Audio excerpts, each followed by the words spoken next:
Perhaps it's the arrival time? So 10 seconds past 3 o'clock. Item? No, I'm checking item. Clock.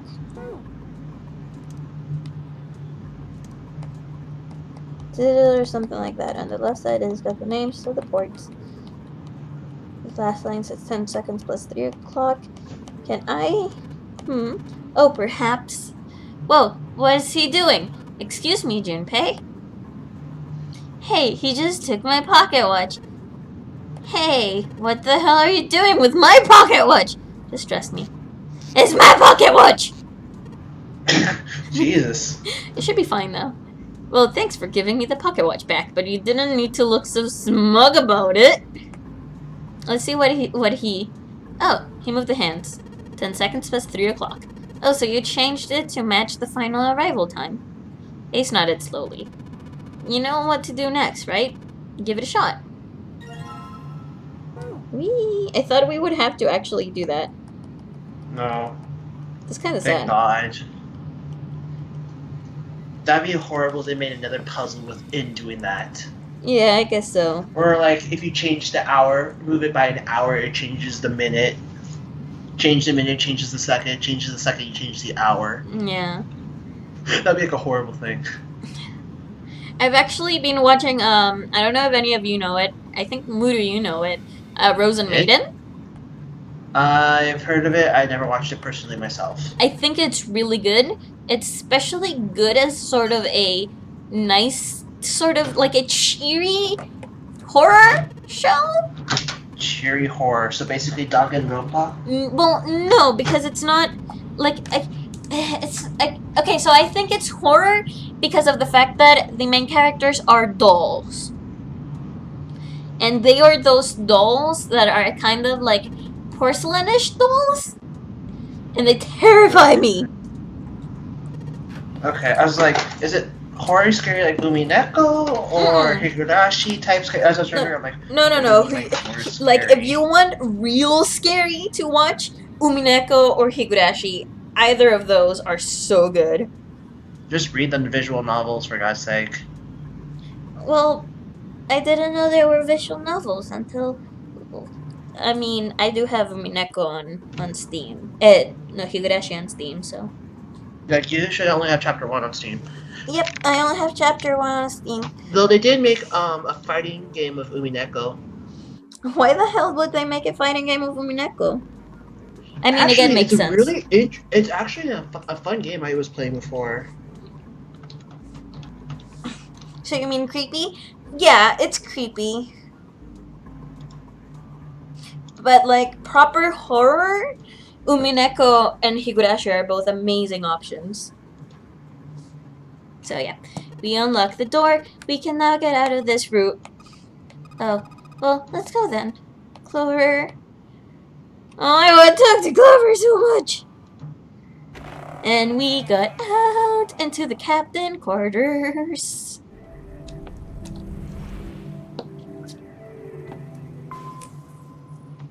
You got a headache from the first 2 seasons. Umineko is a spin-off of Higurashi, so... Well, there's a series that it is.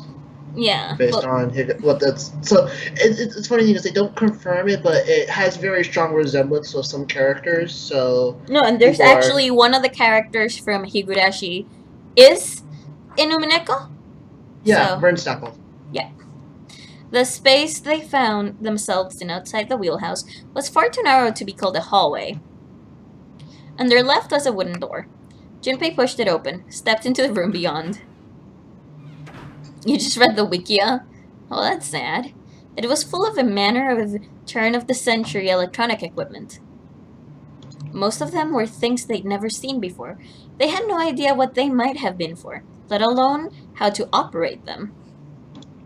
One smaller machine had a metal bar that ended in a circular handle. It's a Morse code thing. Ace seemed to recognize it.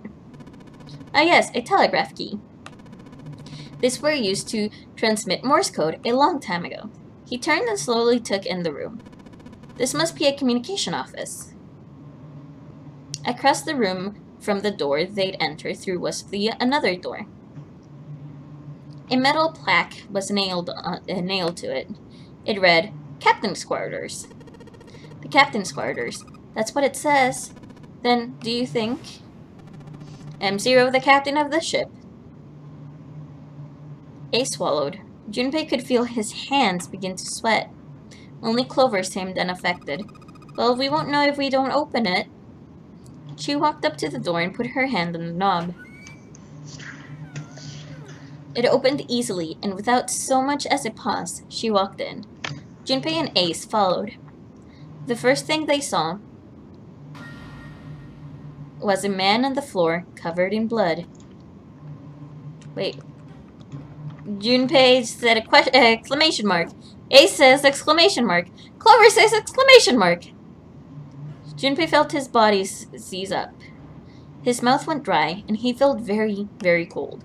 The blood in his veins slowed to a crawl, and his heart tightened like a fist. This was the third time he'd seen the horror of death laid out before him.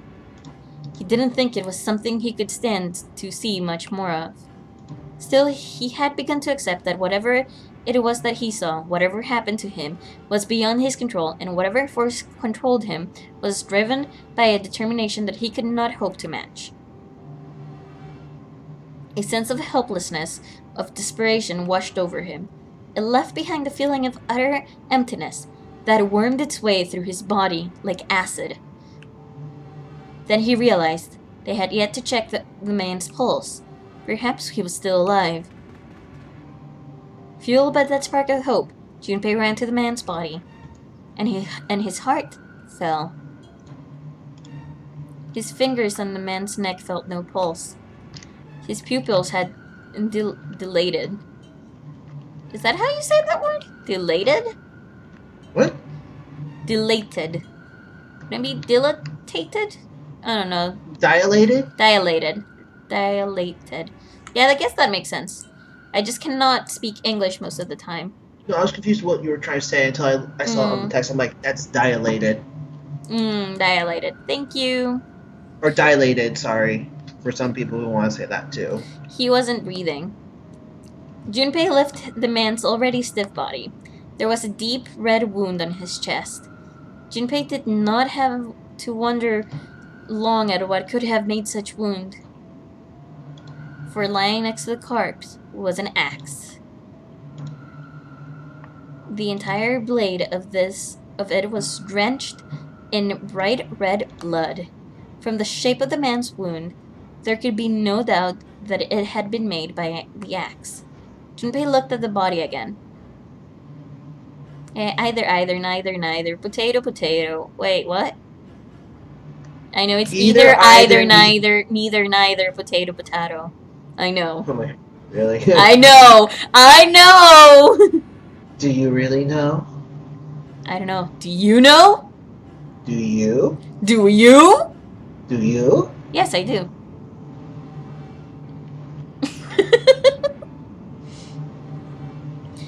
Junpei looked at the body again. A lake of blood stretched out around it.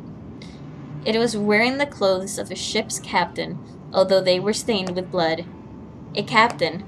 Did that mean that this man was 0? On the left hand was a bracelet. The number on the bracelet was 0. It was only then that Junpei noticed that the stench of blood that filled the room. He couldn't help but laugh. There was nothing else for him to say. It was too simple, too obvious, too straightforward. If there hadn't been a dead man on the floor, Junpei might have thought it a joke.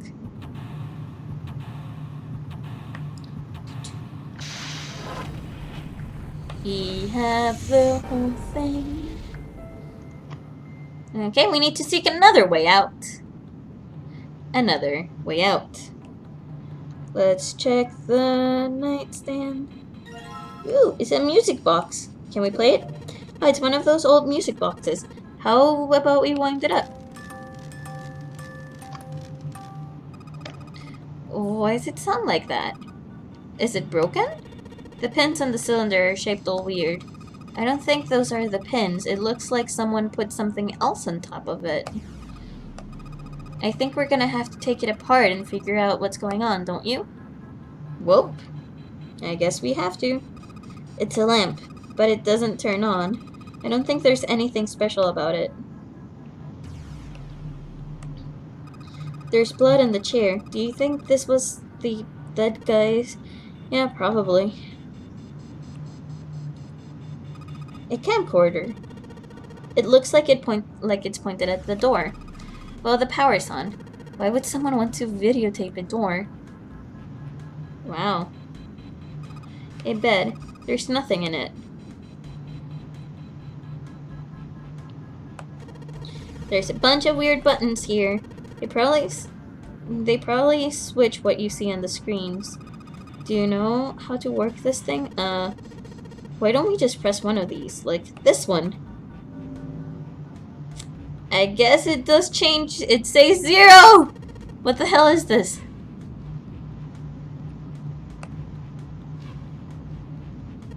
Heh. Junpei snorted with a green humor for the second time since he'd come into the room. The 4 screens along the bottom had a single letter, each spelling out 0. Junpei felt as though he was being mocked. The real villain was somewhere laughing at him. What do you think? He turned to Clover, who was standing next to him. Her voice was almost too low to hear. Nothing. It seemed that she cared about little. Of course, Junpei could hardly blame her. Given the strain she was surely under, Junpei was somewhat surprised she had responded at all. Still, he had to ask. He gestured towards the corpse. What about him? Do you think that's really 0? Clover shook her head weakly. There's no way that's him. Didn't I tell you already? 0's one of us. Yeah, right. I know it's important to figure out who this guy is, but don't you think we should figure out how to get out of here first? But, please, I don't want to waste any more time. Clover looked miserable, as if she could start crying at any moment. Junpei just didn't have the heart to tell her no. Alright, sure thing. Was his mind playing tricks on him? Junpei wondered. For a moment, he could have sworn he'd seen Clover smile. Okay.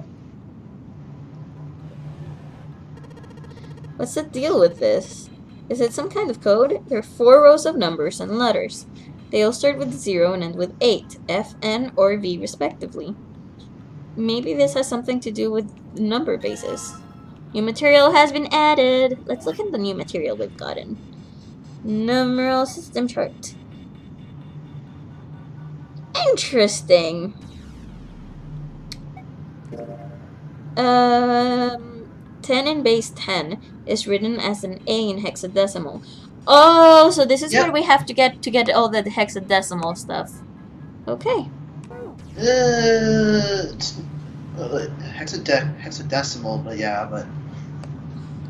This one's one of those things that switch it up. Let's see what happens if I flip one of the switches. Nothing.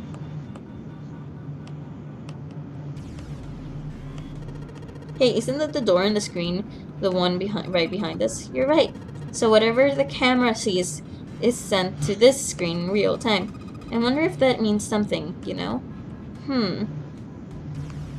Z. Okay. 0. Is that it in this room? Yeah, you need to go back to the communication office. Okay. Let's go back to communication office. Let's start checking around. Ooh, small screwdrivers. Combine this and this. Alright, the screwdriver ought to work. Shirt for this music box. Cylinder. It's a cylinder. Looks to be a cylinder from a music box. There are a number of pins and some pieces of metal that look rather like fans attached to it. Okay then. Wait, is there anything else in the... Ooh, we have ink! Guys, we have ink! I guess I'll put the ink on the cylinder. We have a dirty cylinder! Okay. Now we need a piece of paper or something. Hey Ace, look, it's a model of a steam train. How on earth did you arrive to that conclusion? Look, it's a monkey with glasses. How on earth? Just a normal light. Well, it won't turn on, so maybe not that normal. Telegraph key. A machine used for